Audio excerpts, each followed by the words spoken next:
Hey everybody, it's Crow here, your girl, or as we like to say, let's be honest.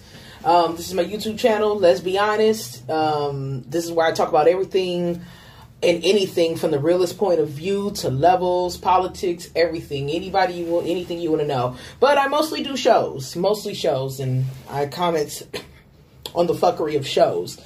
So, this is my probably second part in my, grand playlist of Lovecraft country. And this is kind of another rant. Like, it kind of is another rant. Like, I will not rest until Ruby deserves better. It's really sad as hell. Ruby and Christina deserve better. But if you haven't followed me on Tumblr or any other social media platform from Discord to all the like, no, I'm not on Facebook, because if I get on Facebook, I'm pretty sure I'm going to jail. If I get on Facebook, I'm just putting that out there for you. If I go to jail, I'm pretty much going to jail off half of the shit I done said on Facebook. Okay, so we're not going to interrupt into that kind of situation or go into my personal life about who threatened who with what and who's willing to go and beat people's asses in Trump rallies. We're not going to discuss that, okay? But what we are here to discuss is Christina Braithwhite racist? We are here to discuss that. And shout out to my editor, Carrie. If anybody knows her or anybody's around, she does run a small company, and it's called Bling It On Girl. You can get everything bejeweled, bedazzled. You can get cups made if you're not into glitter. I got this dank ass fucking Sailor Moon cup, that she's working on. She does everything by hand, crafts everything to all the, everything and anything. You want it, you got it. She's there. And I will be linking that in the description below of my video. And also, too, a lot of this source material is very much referenced by Yasu's Playground, aka Orgasms and Bubble Baths. You can find her on Speaker as well, too. But I will link her podcast in the link below of this video. And I got a lot of, how can I say this? There's a lot of shit I want to talk about on here. And I'm going to keep this as close to the minute mark as I can about when it comes down to this kind of situation. Is Christina Braithwhite racist? No, she isn't. It really, I know. There's a bunch of black people who are huge fans of Chicken Ladies. Like, well, you over here, you a house nigga for doing all that. You don't see what kind of harm she's caused to the black community. And I was like, first of all, she didn't cause no harm to the black community. And like I said, this isn't a fair warning. I will be speaking on discussions that may not be comfortable to people in a lot of ways. So, yeah, but this is directed towards black people. Okay, and as for white people, like I have said from my last video, do not use my rebuttals that I'm having against my own people to correct our betterment internally for you to go say, I'm going to win a racist goddamn rhetoric battle with a black person. You cannot win and you shall not pass. And if you feel like you can win or pass, good luck catching a black person's hands, because that seems like that's the only thing that's getting ready to happen to you. So, like I said, you can go fuck off into the sunset, or you and Satan can get on the Hell Railroad Express and surf your ass down to the fiery pits of hell if you think that any of that crap is going to work. I am here just discussing some issues that people of color and black folks go through, and the hypocrisy of some of our policies towards each other, okay, and towards other cultures as well. So, was Christina Braithwhite a racist? Fuck no, she wasn't, okay? And like I said, she's actually done more for her family than anything. Christina Braithwhite is a tragic case of somebody who doesn't want to give a fuck and wants to better herself and put herself first, and failing to do so in a certain extent. And it's not even such a bad problem of what she does, okay? If I had to be quite honest with you, there's a lot of scenes I can go over about with her that have signified her being this decent person. And I know a lot of people like to say, well, she's evil. She put them in that house with that crazy ass ghost Epstein. First of all, this goddamn show could have been, by Christina's powers on episode 2, this whole show could have been done by episode 3. It could have been a 5-parter series. If Christina really, and I mean really, really wanted to get Tick and Letty out of the way, or do something that, you know, and have her way and kill them. And if she was really racist, she could have used her white privilege on so many accounts. She's a white woman in the most protected time that it is to be a white woman. She is a white woman in 1950s. It don't get no more protected. It don't get no more protected for white women than that. Okay? It really just does not get no more protected than that. Okay, she could have just called the police and said, "Oh yeah, these niggas out on the street, they out here fucking causing stuff. And one of them looked at me wrong, or one of them whistled at me, or one of them touched me." It made up a whole lie. Had Lancaster run down there, fucking shoot up the house like a drive-by, like run a drive-by, like cops always do, and boom, boom, boom, bang, bang, bang, and they would have all been dead. She could have went her ass up in there and got, Epstein's and Hiram's orrery. She could have went in there and do that. But a lot of people like to say she used them. She used Tick and Letty to expel Epstein. First of fucking all, the only reason why she couldn't go in there, and I've been coming up with this theory for a long time. Christina's spirituality is whack. Okay? It's out of whack. It is whack. It's out of whack. Her relationship with God is very freaking complicated. It's more complicated than Letty's. Okay? And the thing about it is, Letty's complications with God are so BS as far as I'm concerned, compared to hers. Like, her mama would just leave her. Like, no lie. I'm gonna be quite honest. Who mama ain't left them for days? I swear to God. I know niggas right now that's leaving their kids. Shit, they just put on some damn, like, what is it? Paw Patrol and shit, and leave their whole ass kids in the house. Like, keep watching Paw Patrol, and by the time Paw Patrol is over in the next hour, I'll be back. When lock the doors, don't let nobody in, especially your daddy. Your daddy's an asshole. Like they literally leaving kids right now. And the situation with Christina is her spirituality is out of whack. That's the only reason why she couldn't go and get expel Epstein or get to the orrery, because her spirituality was out of whack. And yeah, she didn't tell them, but it's not like they were really willing to hear her word either, despite the, issue of saving their lives. Yeah, she used Tick as a Trojan horse, but Tick was using her too. Letty and Tick was using her too. Letty and Tick was running around here calling her all kind of white witches, all kind of white devils, and all the above. Okay, nobody not stupid or slipping by. They was calling her all this shit, but they always asked her for her help, and a lot of them called her to go to her. She didn't put herself in the business. They put herself in her business, especially when Dee had her unmoisturized, exfoliated arm rotting off, in her becoming something that she wasn't, she was being cursed. All because Tick and Letty couldn't watch the damn girl, and they didn't give her enough care. That ain't got shit to do with Christina, but she still came and helped. And she didn't just come and help she came and helped because her lover, Ruby, yes, I'm calling her lover. I'm not about to sit out here and decline that shit. Fucking asked her. She asked her. She didn't have to ask her for shit. She had got all that she wanted. She didn't have to ask her.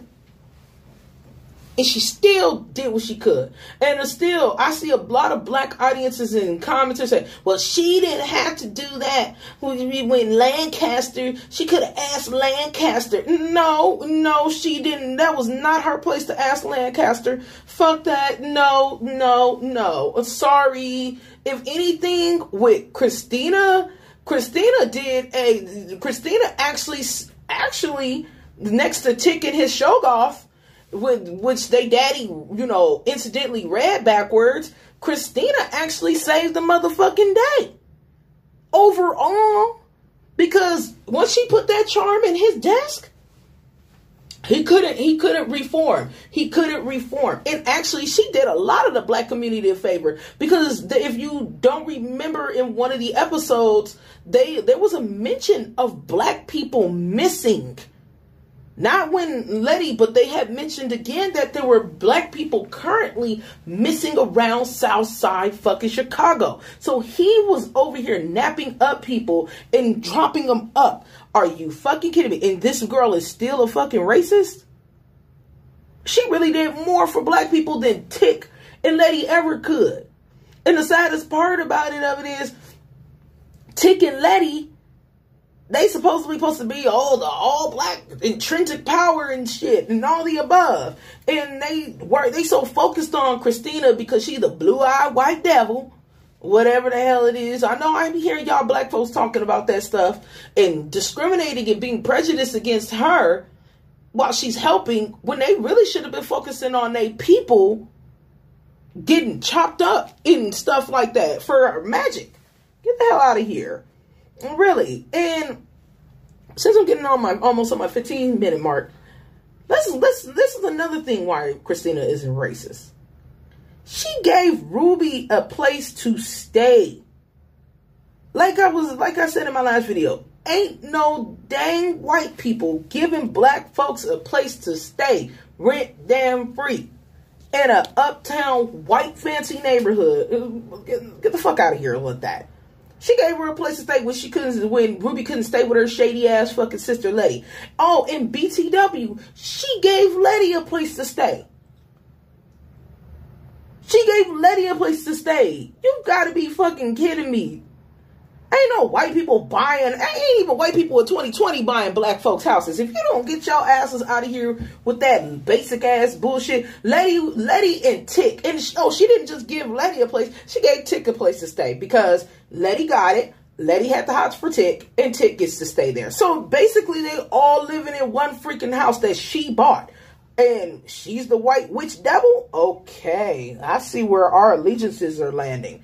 I swear to goodness. And before you go on and say that she did that because she used everybody, let's stop acting, black people, stop acting like you don't use transactional value in your relationships. Every human on this earth uses transactional value, for whether it's parents and kids, in between two lovers, or a stranger on the street. Or sometimes some people just want to help strangers on the street just because. That's not a transactional value. But it is a transactional value in a way of it makes you feel good. So everything's a transactional value. Christina was brought up on transactional value. Magic in this world is transactional value in her world. Okay? That's just how it is. Y'all out sitting around here acting like, y'all black people sitting over here acting like, oh, y'all not charging your cousin to stay with you for food stamps. Or whatever. Hell, you picking up your check is transactional. You picking up your food stamps is transactional. Okay? Like, everything is transactional. Stop. Just stop. Like, no. People seem to have this weird functionality on how family works. And family, it's very transactional. It's made out of love, but it's transactional. Okay? And then sometimes families ain't even made out of love. Sometimes families is made because somebody wants to bust a nut. That's usually what it is. Okay? Like, sometimes it's not even made out of love. And then they just be like, well, she got pregnant. Time to give her $20 on Pampers. Okay? Like, seriously, like, let's get the hell out of here, okay? With all that stuff. I mean, So many layers and shades to Christina Braithwhite. I mean, I'm sorry. And her love of Ruby is the biggest thing of what doesn't make her a racist. She loves this black woman, okay? Now, granted, some people have called her sociopathic and crazy because she got them bodies in the basement, and people are like, well, that's not love. That's her just trying to keep people. First of all, she's keeping them for a spell. And second of all, maybe Christina don't want to pay for burial insurance when it comes to Dale and William's dead bodies sitting in the goddamn basement. Maybe she just don't want to pay for burial insurance. Okay? It's very hard to rent a plot anywhere. Okay? So let's slow down on that one. But I have to be quite honest with you. She's kept her promises. Tick and them broke a lot of their promises and used this woman for their own means in their own ends. Now, am I going to sit there and say, oh yeah, you know, did she deserve it? To a certain extent, some of the stuff she deserved, but she always kept her promises. And I remember Tick spewing out this dumb bullshit line. Oh, you want to help? Oh, friends do stuff by actions, not speaking. He said that to her, episode 2. This bitch has been doing actions. Okay? Actions like a motherfucker. Actions. Okay? Like, no, this woman is not racist. I'm sorry. And the saddest part is I think some black people, since we're going through this stuff right now with Black Lives Matter movement, and we're going through this thing with, you know, having white people face the past and teaching them how to face the past. Y'all just want to just turn and be, you know, and saying enough is enough. Yes, enough is enough. We don't need any more bodies or black bodies being piled up by these incompetent police. But the situation that makes me so angry about everything is, yes, that is a thing. Don't get me wrong. Do not get me wrong that these kind of situations are very important to us. But we need to remind ourselves and catch a hold of ourselves that just because we see things on the media and things are the way they are in the media, that they're necessarily black and white. Christina was not a black and white character. Christina Braithwhite was a complex character, and she was not racist. And if you think that she is racist, and you really got an issue at this damn point. You must don't know what the hell racism is. And I think a lot of the media that reports on her character for this series, when they review it, do not know what racism is. They just call her, oh, she's the Karen. I know what a Karen look like. I'd had a couple of Karens call the cops on me. And I called the cops right on their asses back. Okay, shit, I don't play with Karens. I don't play with Karens like that, okay? I know what Karens look like. We done seen it all on Facebook, all on Twitter, what actual Karens look like. This bitch could have actually called Lancaster, like I said, cut a deal, said fuck you. She could have even used her powers to wipe everybody's memory. This is what she could have did. As soon as Epstein had got out the house after Holy Ghost, she could have wiped everybody's motherfucking memory. And been like, well, fuck it, I'm about to go up here and get the Ori and fuck y'all niggas, I'm out of here. You know, she could have did that and then went in our car and had another Rihanna soundtrack and said, bitch got her money, okay? She could have did a lot of shit, but she chose not to. That's the thing. It's the problem that it's the instantaneous fact that she had so much power under her fingertips. And she chose not to. And some black people say it's because she underestimated black people. No, she didn't underestimate them. She offered to share in the wealth. She offered. And black people, being as stubborn and dumb as we can be, couldn't see past our own asshole to see that she was helping people. And in so many ways. I never saw Tick and them. They had magic, supposedly. Ain't none of them fucking look for Lancaster and all these black bodies disappearing on Southside. Ain't nobody looked after D. Ain't nobody listened to D. And y'all got me fucked up on that one. But I'm getting ready to approach my 20-minute mark. But the biggest thing, like I had to say, was she didn't want to hurt Tick either. I mean, you see it on episode 8 where he asks what happens on the equinox. And she gets this wide-eyed look like she's kind of scared. And usually she has this resting look like all the time, like all Karens usually do. Or supposed Karens. She has this resting look on her damn face like all the time. Like, she's all like, oh my God, like, I may have to do this. Something that she hasn't, you know, she didn't want to do. And she warned Tick about the consequences and the repercussions. And I don't even really think since before Tick brought that subject up that she was going to achieve immortality. Now, I don't know if that was a Misha Green fuck up in that dumpster bag of a fucking like storyboard that she was doing. I mean, that shit was a dumpster fire. I swear to God. Misha Green, get your shit together, sweetie. I don't know what kind of message you was telling on this shit. I mean, I just felt like, yeah, what was you doing? What is you doing? You started out so wonderfully. Just like Game of Thrones, and then you pissed on it. But I still would rather watch this 7 times than Game of Thrones. But that's a whole different story about that dumpster bag, dumpster fire, garbage that is Game of Thrones. But, I mean, like I said, she killed Lancaster. She didn't want to kill her cousin. She was so concerned that she literally was almost having an episode. Almost like a panicky episode. Like, I could have almost killed him. I can almost kill him. He's the only family I have left. And that only family generates to the issue that, how do you call it? It generates to the issue that her mother wasn't around. And I also, too, reflects in the episode of episode 8, which episode 8 is one of my favorite episodes, where she's talking to Letty and stuff in the church. And talking about God and how men are just stupid and how the ideal and the concept of God is dumb to her. Because she lost somebody. She lost a mother who probably died at birth or probably died a little bit after she was born. And she feels that kind of loss. And she's probably lost other people too. Because there is a theory of why she's so comfortable around black people.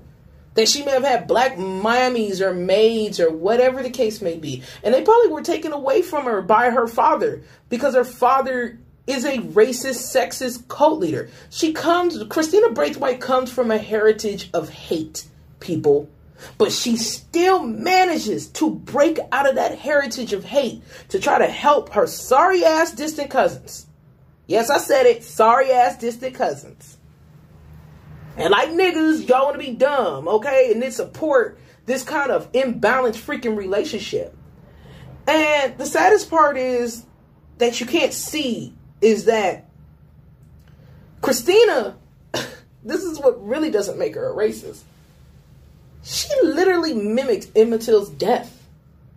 Not as a fun social fucking experiment to test out the mark of Cain. If she really wanted to just simply test out the mark of Cain, I mean, like, seriously wanted to test out the mark of Cain, ladies and gentlemen, she would have just had one of them shoot her. Not have such brutalness and stuff inflicted on her body so she can get a fucking point in. She was trying to feel her lover Ruby's pain. She was trying to feel that. She was trying to feel what this racism and what is done to people. What her father had unleashed and wrought into the world. She was trying to feel it for Letty. She was trying to feel it for everybody. And I think she did feel it. And that was the reason why on episode 9 she begged Tick. And the Tick wanted to be an asshole and said, well, this is in our family. That's fine, asshole. But really, to be quite honest, you idiot, it actually belonged to Christina's family first. Yo, slave, great mammy Hannah decided just to take the book. So really, it's actually Christina's book. Believe it or not, it's actually Christina's family's book. Even though technically they stole it from other people. But if we're going to be on this whole thievery thing, finders keepers, I guess. So, I mean, the fuckery there is that that's really actually her birthright. Not his. Hers. And the saddest part is, to even it away, What your fucking black ass should have did was at least take pictures of it. Like other people have been saying. Take pictures of it. But no, you want to be an asshole. Okay? You're talking about, well, I remove magic from every white person forever. I would have liked to see more black people learn magic and then more white people learn magic and then they have magical wizard wars with each other and be flying on dragons or whatever the fuck it is white people like to do with their free time, okay? But long story short, Christina Braithwhite is not a fucking racist. She's just not. She doesn't have it in her. There's been no physical harm to black bodies around her. She has not hacked any one of them up. She has not used them. She has not done anything in that respect. She, yes, got what she wanted, but it was a transactional value. And that's family. Transactional value. The transaction of loving each other. And the transaction of sacrifice for each other. And the saddest part between these two cousins is, before I end up going, is Christina had been born with a magical affinity. And she changed for Ruby. And Tick, learning about magic, it changed him for the worse. It changed Christina for the better, and it changed Tick for the worse. Tick ended up becoming this violent, homophobic, damn near bitter ass black man. I'm sorry to say it. He couldn't even tell Letty he loved her. Christina showed that she loved and enjoyed being or had some kind of feeling to be around black people. Not because it's a first time thing. It could have been a first time thing for her. But it was a thing for her to where she was like that. Hell, she even bought JJ, the guy who did the realtor work for Letty's house. She even bought his company out. If you don't remember, look at the end of the damn episode of Holy Ghost. She bought his whole company out. I know she got money. She's like, oh, you'll have your money wired to you. She got money to buy him out. Not buy it for her own personal self, but to buy him out. To give him a life. That's weird. There ain't no white people giving niggas checks and shit. They ain't even giving us fucking our stimulus checks right now. Like, get the fuck out of here. So, I mean, to be quite just done with some of you naysayers and you Christina and Ruby haters and you black people that just want to just point towards a white devil as soon as you see them. Know that people are not always what the fuck they seem. And learn how to read it in between the lines. And stop brushing all this bullshit under the rug. I mean, like I said, we're not commenting on Montrose fucking nasty behavior. We're not commenting on Tick's nasty behavior. We're not commenting on the issue that Lancaster's hacking up people or Samuel Braithwhite was an abusive piece of shit to his only daughter. We're not commenting on that shit. But we have this horror Madonna complex on Christina Braithwhite because she is a white woman. She's a white person, blonde hair, blue eyes, and a woman. And all we just see embedded into our psyche as black people who are, very pro-black and pro everything about black people is whore. White devil whore. That's all we just see. It's just, we see, even white guys who don't like white women because they not giving them no pussy. All they just see is, they see her confident, assured, wonderful, well-bounded within her craft, and they just see whore. Witch whore. That's it. And you guys want to sit here and pretend to tell me that this woman is racist because she's doing transactional values. Meanwhile, they even know the fact that they called her for some things to give into transactional value. Fuck out of here, black folks. Come on. We got to do better on this one. We got to do better. Like I said, we should not be running around here taking on the habits of racist fucking people. Okay? And mind you, just because Tick and Letty are in a racist ass, segregated, freaking 1950s picture or picturesque kind of area, it still does not give them the right to be assholes. Just because black people are on the right side of history for social justice and trying to see the betterment of our communities, it does not give you the individual right to become a piece of shit to people. And that's what I got with Letty and Tick in their relationship towards Christina. I think things could have changed if they would have invited Christina to the cookout. And that's all I got to say about that one. Well, that's my thoughts on the video, ladies and gentlemen. And that's my thoughts about what I think about Christina Braithwhite. If, like I said, like, comment, subscribe. I'm not really doing this for the likes and subscribe and being all this crazy YouTube star shit. A bitch worked 15-hour fucking days. I ain't got time for that.